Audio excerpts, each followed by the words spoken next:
Hello friends, welcome back to my channel. ಇವತ್ತು ನಾನು ಉತ್ತರ ಕರ್ನಾಟಕದ ಶೈಲಿಯ ಬದನೆಕಾಯಿ ಹೆಣ್ಗಾಯಿ ಹೇಗೆ ಮಾಡೋದಂತ ತೋರಿಸ್ತಾ ಇದ್ದೀನಿ. ಬನ್ನಿ. ಸ್ಟವ್ ಆನ್ ಮಾಡಿ ಬಾಣಲೆನ ಇಟ್ಕೊಂಡಿದ್ದೀನಿ. ಈಗ ಅದಕ್ಕೆ 2 ಟೇಬಲ್ ಸ್ಪೂನ್ ಅಷ್ಟು ಕಡಲೆ ಬೀಜನ ಹಾಕಿ ಫ್ರೈ ಮಾಡ್ಕೊಳ್ತಾ ಇದ್ದೀನಿ. ಕಡಲೆ ಬೀಜನ ಡ್ರೈ ರೋಸ್ಟ್ ಮಾಡ್ಕೋಬೇಕು. ಕಡಲೆ ಬೀಜನ ನೋಡಿ ಈ ರೀತಿಯಾಗಿ ಫ್ರೈ ಮಾಡ್ಕೊಂಡಿದ್ದೀನಿ.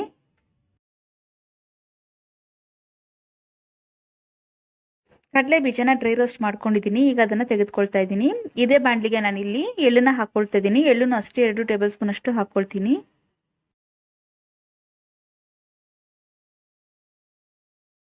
ಎರಡು ಟೇಬಲ್ ಸ್ಪೂನ್ ಅಷ್ಟು ಬಿಳಿ ಎಳ್ಳನ್ನ ಹಾಕ್ಕೊಂಡು ಫ್ರೈ ಮಾಡ್ಕೊಳ್ತಾ ಇದ್ದೀನಿ. ಇದನ್ನು ಡ್ರೈ ರೋಸ್ಟ್ ಮಾಡ್ಕೋಬೇಕು.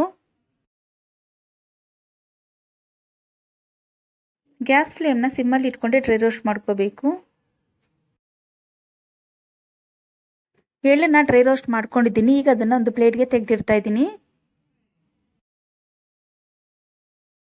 ಅದೇ ಬಾಣಲಿಗೆ ಕೊಬ್ಬರಿ ತುರಿನ ಹಾಕ್ಕೊಳ್ತಾ ಇದ್ದೀನಿ. ಒಂದು 3 ಟೇಬಲ್ ಸ್ಪೂನ್ ಅಷ್ಟು ಕೊಬ್ಬರಿ ತುರಿನ ಹಾಕ್ಕೊಂಡಿದ್ದೀನಿ. ಆದಷ್ಟು ಒಣ ಕೊಬ್ಬರಿನ ಯೂಸ್ ಮಾಡಿಕೊಂಡ್ರೆ ಚೆನ್ನಾಗಿರುತ್ತೆ. ಕೊಬ್ಬರಿ ತುರಿನ ತುಂಬ ಹೊತ್ತು ಫ್ರೈ ಮಾಡೋದೇನು ಬೇಡ, ಸ್ವಲ್ಪ ಹೊತ್ತು ಮಾಡಿಕೊಂಡ್ರೆ ಸಾಕು.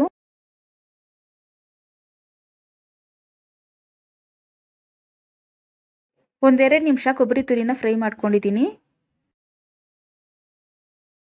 ಇದೀಗ ಆಗಿದೆ. ಇದನ್ನು ಒಂದು ಪ್ಲೇಟಲ್ಲಿ ಹಾಕ್ಕೊಳ್ತಾ ಇದ್ದೀನಿ.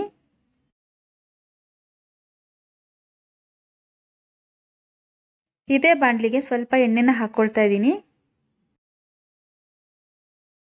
ಒಂದು 3 ಈರುಳ್ಳಿನ ಕಟ್ ಮಾಡಿ ಹಾಕ್ಕೊಂಡಿದ್ದೀನಿ.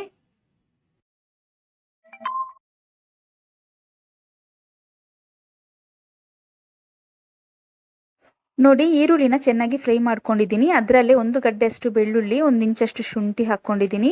ಮತ್ತೆ ಸ್ವಲ್ಪ ಕರಿಬೇವಿನ ಸೊಪ್ಪು ಹಾಕ್ಕೊಂಡು ಮಿಕ್ಸ್ ಮಾಡ್ಕೊಳ್ತಾ ಇದ್ದೀನಿ.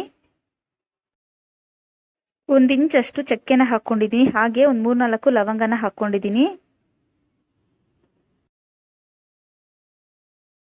ಚಕ್ಕೆ ಲವಂಗ ಹಾಕಿದ್ಮೇಲೆ ಒಂದು 2 ನಿಮಿಷ ಫ್ರೈ ಮಾಡ್ಕೊಂಡ್ರೆ ಸಾಕು. ತಣ್ಣಗಾದ್ಮೇಲೆ ರುಬ್ಕೋಬೇಕು. ನಾನೀಗ ಕಡಲೆ ಬೀಜನಲ್ಲಿರೋ ಸಿಪ್ಪೆನೆಲ್ಲ ತೆಗೆದ್ಬಿಟ್ಟು ಹಾಕ್ಕೊಳ್ತಾ ಇದ್ದೀನಿ. ಮತ್ತೆ ಎಳ್ಳನ್ನು ಹಾಕ್ಕೊಳ್ತಾ ಇದ್ದೀನಿ.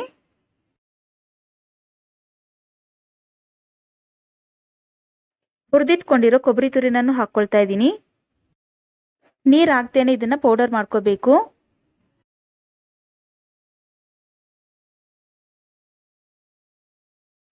ನೋಡಿ, ನೀರು ಹಾಕ್ತೇನೆ ಈ ರೀತಿಯಾಗಿ ಗ್ರೈಂಡ್ ಮಾಡ್ಕೊಂಡಿದ್ದೀನಿ. ಮತ್ತೊಂದು ಜಾರ್ಗೆ ಫ್ರೈ ಮಾಡ್ಕೊಂಡಿರೋ ಈರುಳ್ಳಿ ಬೆಳ್ಳುಳ್ಳಿನೆಲ್ಲ ಹಾಕ್ಕೊಳ್ತಾ ಇದ್ದೀನಿ. ಇದ್ರ ಜೊತೆಗೇನೆ ಹುಣಸೆ ಹಣ್ಣನ್ನ ಹಾಕ್ಕೊಳ್ತಾ ಇದ್ದೀನಿ. ಸ್ವಲ್ಪ ಹುಣಸೆ ಹಣ್ಣನ್ನ ನೀರಲ್ಲಿ ನೆನೆಸ್ಕೊಂಡು ಹಾಕ್ಕೊಂಡಿದ್ದೀನಿ. ನಿಮಗೆ ಹುಳಿ ಜಾಸ್ತಿ ಬೇಕಂದ್ರೆ ಇನ್ನ ಸ್ವಲ್ಪ ಹುಣಸೆ ಹಣ್ಣನ್ನ ಹಾಕ್ಕೋಬಹುದು. ಸ್ವಲ್ಪ ಬೆಲ್ಲನ ಹಾಕ್ಕೊಂಡಿದ್ದೀನಿ. 1/4 ಟೀ ಸ್ಪೂನ್ ಅಷ್ಟು ಅರಿಶಿನ ಪುಡಿ ಹಾಕ್ಕೊಂಡಿದ್ದೀನಿ. 2 ಟೀ ಸ್ಪೂನ್ ಅಷ್ಟು ಅಚ್ಚಕಾರದ ಪುಡಿ ಹಾಕ್ಕೊಂಡಿದ್ದೀನಿ. 1 ಟೇಬಲ್ ಸ್ಪೂನ್ ಅಷ್ಟು ಧನಿಯಾ ಪುಡಿನ ಹಾಕ್ಕೊಂಡಿದ್ದೀನಿ.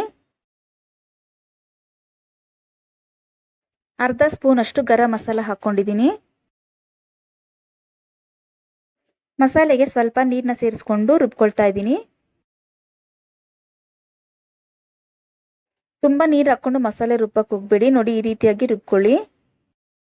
ಒಂದು ಬೌಲ್ಗೆ ರುಬ್ಬಿಟ್ಕೊಂಡಿರೋ ಮಸಾಲೆನ ಹಾಕ್ಕೊಳ್ತಾ ಇದ್ದೀನಿ. ಮತ್ತೆ ಪೌಡ್ರ್ ಮಾಡ್ಕೊಂಡಿರೋ ಕಡಲೆ ಬೀಜ ಮತ್ತೆ ಎಳ್ಳಿನ ಪೌಡರ್ನ ಹಾಕ್ಕೊಳ್ತಾ ಇದ್ದೀನಿ.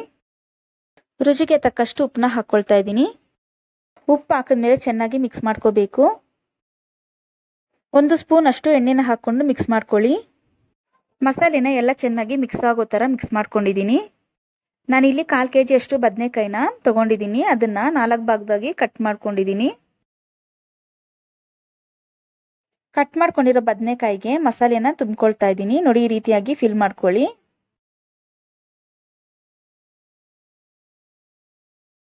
ಎಲ್ಲ ಬದನೆಕಾಯಿಗೂ ಇದೇ ರೀತಿ ಮಸಾಲೆ ತುಂಬಿಕೊಂಡಿದ್ದೀನಿ. ಸ್ಟವ್ ಆನ್ ಮಾಡಿ ಬಾಣಲೆನ ಇಟ್ಕೊಂಡಿದ್ದೀನಿ. ಈಗ ಅದಕ್ಕೆ ಎಣ್ಣೆನ ಸೇರಿಸ್ಕೊಳ್ತಾ ಇದ್ದೀನಿ. ಎಣ್ಣೆ ಬದನೆಕಾಯಿ ಆಗಿರೋದ್ರಿಂದ ಎಣ್ಣೆ ಸ್ವಲ್ಪ ಜಾಸ್ತಿನೇ ಹಿಡಿಯುತ್ತೆ. 5 ಟೇಬಲ್ ಸ್ಪೂನ್ ಅಷ್ಟು ಎಣ್ಣೆನ ಹಾಕ್ಕೊಂಡಿದ್ದೀನಿ. ಎಣ್ಣೆ ಬಿಸಿ ಆದಮೇಲೆ ಸಾಸಿವೆನ ಹಾಕ್ಕೊಳ್ತಾ ಇದ್ದೀನಿ. ಒಂದು 1/4 ಟೀ ಸ್ಪೂನ್ ಅಷ್ಟು. 1/4 ಟೀ ಸ್ಪೂನ್ ಅಷ್ಟು ಜೀರಿಗೆನ ಹಾಕ್ಕೊಂಡಿದ್ದೀನಿ. ಸಾಸಿವೆ ಸಿಡಿದ್ಮೇಲೆ ಕರಿಬೇವು ಸೊಪ್ಪನ್ನ ಹಾಕ್ಕೊಳ್ತಾ ಇದ್ದೀನಿ. 2 ಒಣಗಿದ ಮೆಣಸಿನ್ಕಾಯಿನ ಹಾಕ್ಕೊಂಡಿದ್ದೀನಿ. ಒಣಗಿದ ಮೆಣಸಿನ್ಕಾಯಿ ಹಾಕಿದ್ಮೇಲೆ ಮಸಾಲೆ ತುಂಬಿಟ್ಕೊಂಡಿರೋ ಬದನೆಕಾಯಿನ ಹಾಕ್ಕೊಳ್ತಾ ಇದ್ದೀನಿ.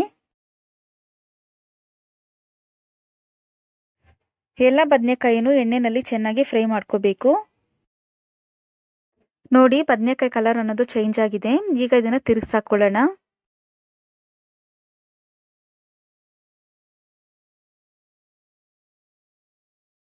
ಮಿಕ್ಕಿರೋ ಮಸಾಲೆನೆಲ್ಲ ಹಾಕ್ಕೊಳ್ತಾ ಇದ್ದೀನಿ.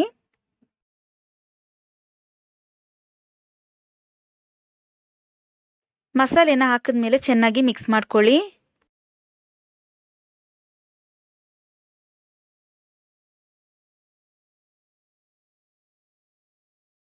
ಚೆನ್ನಾಗಿ ಮಿಕ್ಸ್ ಮಾಡ್ಕೊಂಡಿದ್ಮೇಲೆ ನೀರನ್ನ ಸೇರಿಸ್ಕೊಳ್ತಾ ಇದ್ದೀನಿ. ಮಸಾಲೆ ರುಬ್ಬಿರೋ ಜಾರ್ಗೆ ನೀರನ್ನ ಹಾಕ್ಕೊಂಡಿದ್ದೀನಿ. ಬದನೆಕಾಯಿ ಬೇಯೋ ಅಷ್ಟು ನೀರನ್ನ ಹಾಕ್ಕೊಂಡ್ರೆ ಸಾಕು, ತುಂಬ ನೀರನ್ನ ಹಾಕ್ಕೊಳ್ಳೋಕೆ ಹೋಗಬೇಡಿ. ಮಸಾಲೆ ಹಾಕಿದ್ಮೇಲೆ ಗ್ಯಾಸ್ ಫ್ಲೇಮ್ನ ಮೀಡಿಯಮಲ್ಲಿ ಇಟ್ಕೊಂಡು ಮಾಡ್ಕೊಂಡ್ರೆ ನೀರನ್ನ ಹಾಕ್ಕೊಂಡು ಚೆನ್ನಾಗಿ ಮಿಕ್ಸ್ ಮಾಡ್ಕೊಳ್ಳಿ. ಗ್ಯಾಸ್ ಫ್ಲೇಮ್ನ ಮೀಡಿಯಮಲ್ಲಿ ಇಟ್ಕೊಂಡು ಮಾಡ್ಕೊಂಡ್ರೆ ಬದನೆಕಾಯಿನೂ ಚೆನ್ನಾಗಿ ಕುಕ್ ಆಗುತ್ತೆ ಮತ್ತು ಮಸಾಲೆನೂ ಚೆನ್ನಾಗಿ ಬೆಂದೋಗುತ್ತೆ. ಇದಕ್ಕೆ ಮುಚ್ಚಳ ಹಾಕ್ಕೊಂಡು ಬೇಯಿಸ್ಕೊಳ್ಳಿ. ನೋಡಿ ಈಗ ಚೆನ್ನಾಗಿ ಕುಕ್ ಆಗಿದೆ, ಎಣ್ಣೆನೂ ಚೆನ್ನಾಗಿ ಬಿಟ್ಕೊಂಡಿದೆ, ಬದನೆಕಾಯಿನೂ ಬೆಂದಿದೆ. ಲಾಸ್ಟಲ್ಲಿ ಸ್ವಲ್ಪ ಕೊತ್ತಂಬರಿ ಸೊಪ್ಪನ್ನ ಕಟ್ ಮಾಡಿ ಹಾಕ್ಕೊಂಡಿದ್ದೀನಿ. ಉತ್ತರ ಕರ್ನಾಟಕ ಶೈಲಿಯ ಬದನೆಕಾಯಿ ಎಣ್ಗಾಯಿ ಈಗ ರೆಡಿಯಾಗಿದೆ. ಈ ವಿಡಿಯೋ ನಿಮ್ಗೆ ಏನಾದರೂ ಇಷ್ಟ ಆಗಿದ್ರೆ ಲೈಕ್ ಮಾಡಿ, ಶೇರ್ ಮಾಡಿ ಮತ್ತು ಸಬ್ಸ್ಕ್ರೈಬ್ ಮಾಡಿ. ಪಕ್ಕದಲ್ಲಿರೋ ಬೆಲ್ ಐಕಾನ್